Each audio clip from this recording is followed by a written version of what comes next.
You don't put a team together with a computer, Billy. No? No. Baseball isn't just numbers.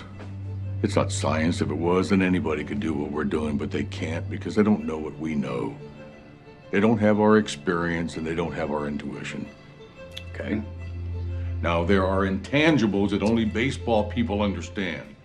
You're discounting what scouts have done for 150 years, even yourself? Adapt or die. Humans are a fascinating mix of evolutionary adaptation and stubborn habit. Humans individually, as it turns out, are usually myopic and have trouble understanding or comprehending changes beyond their own lifetimes. But evolution doesn't care for our ability to comprehend, and it's going to do its thing anyway. It's going to change things around, and whenever the changes are too rapid, it makes us mortals uncomfortable. And we are going through one such technological evolutionary breakthrough right now in the form of artificial intelligence. And in this evolutionary world, where only the fittest survive, there is only one rule. Adapt or die.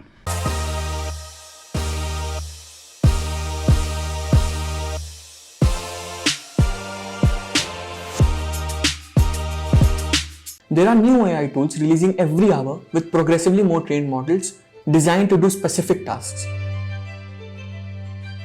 Look at the difference between Mid-Journey version 4 and version 5. These were separated by only a few months. The inflection point is probably already behind us, and where we are on this curve, no one knows. And when people like Elon Musk, I think we should take this seriously. and Steve Wozniak say that AI is developing too fast, Or we could build a brain. Yeah, well, I was at a company where the engineers did figure out how to make a brain. And it takes 9 months. you better believe them. And as of this video's recording, Geoffrey Hinton, godfather of AI, has just quit Google just so that he can speak about the dangers and implications of AI. Hi, I am Friedrich Nietzsche. Would you like to discuss philosophy together?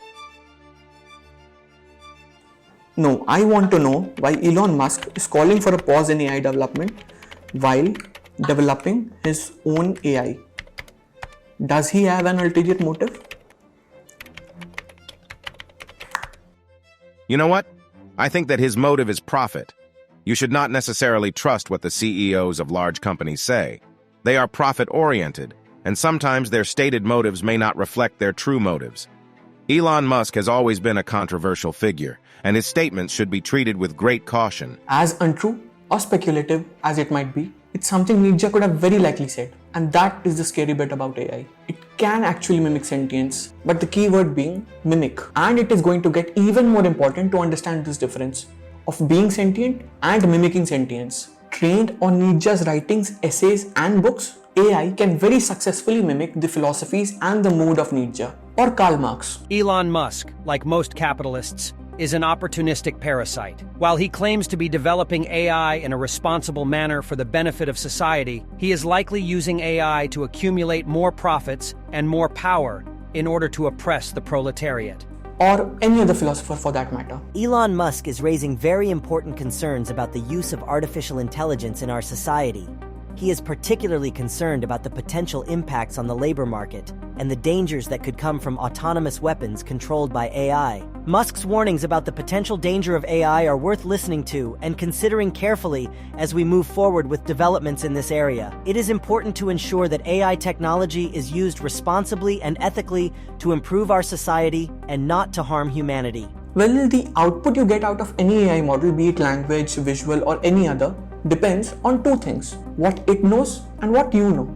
The first step to being in the top 1% in a world where everybody is going to be using AI is to understand that AI rehashes information like a predictive text model. It will convince you that it's presenting extraordinary information if you don't know any better. So, no better than to rely on AI for everything. AI will always be faster, but you will always be better.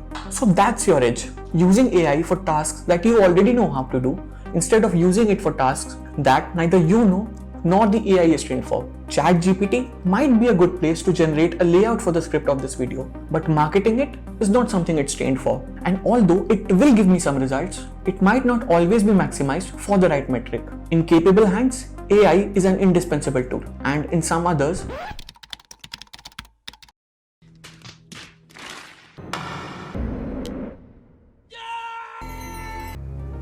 get familiar with the boundaries and limitations of AI. Experiment with it. Now's the time. Analyze and figure out its patterns. Develop an intuition for it. And soon, you will be able to predict AI's predictions. Figure out what prompts and inputs get you the closest to your desired result, and then tune it even further. Your goal should be to develop a workflow that suits you, and then personalize the use case. Be it scraping data off of LinkedIn or Twitter using Bardeen, or using Notion AI to keep schedules for you. That brings me to the next point. Protect your individuality. In an AI-dominated future where everything will start resembling each other, in this dearth of unique insights, individuality will become a rare and prized possession. The idea is not to abandon AI altogether, but to embrace it in such a way that your signature comes out loud and clear and is able to withstand the first AI-generated content flood that is going to come. AI can write the script for a video, but only you can package it. Likewise, AI can scrape data and create dashboards for you, but only you will know what story they are telling. Incorporate AI tools and extensions in your workflow. Although I have to say this with a disclaimer, read the data privacy laws of the tools and apps that you are going to be using and check them with your company policies. Don't go putting in confidential company data into these AI apps just to see the result. It won't end well. What is Conversations Cafe 2023?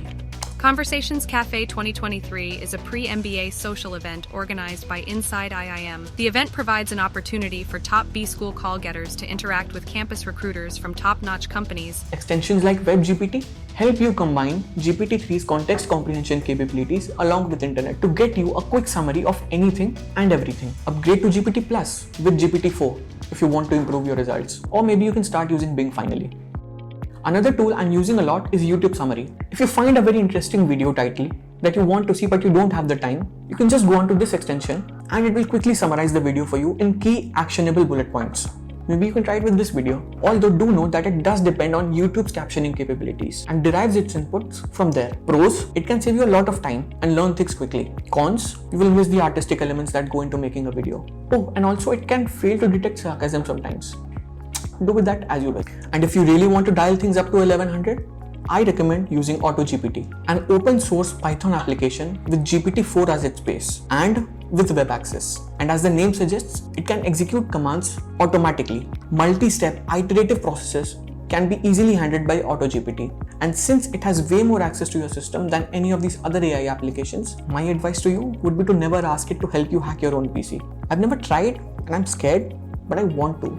Let me know what happens if you try. And lastly, understand that AI is not God. It's not infallible and it makes way more errors than you'd believe. Of course, a lot of these will be fixed with newer and newer updates as time progresses.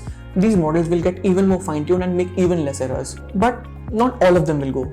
And with time, some human biases will enter the system inadvertently. And whether or not you like it, it will be amplified by AI. Unless of course human intervention happens. So keep yourself up to date with all the latest AI advancements and start zeroing in into your niche right now.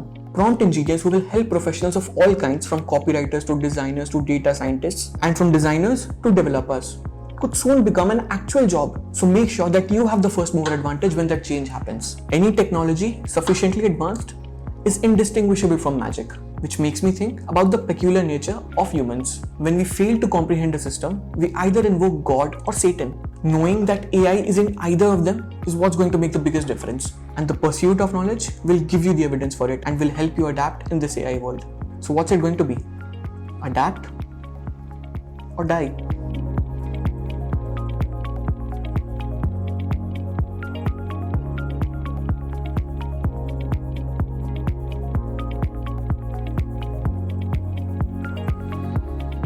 I know you're taking it into the teeth out there, but the first guy through the wall, he always gets bloody. Always. This is threatening, not just a way of doing business, but in their minds it's threatening the game. But really what it's threatening is their livelihood. It's threatening their jobs. I mean, anybody who's not tearing their team down right now and rebuilding it using your model, they're dinosaurs. They'll be sitting on their ass on the sofa in October watching the Boston Red Sox win the World Series.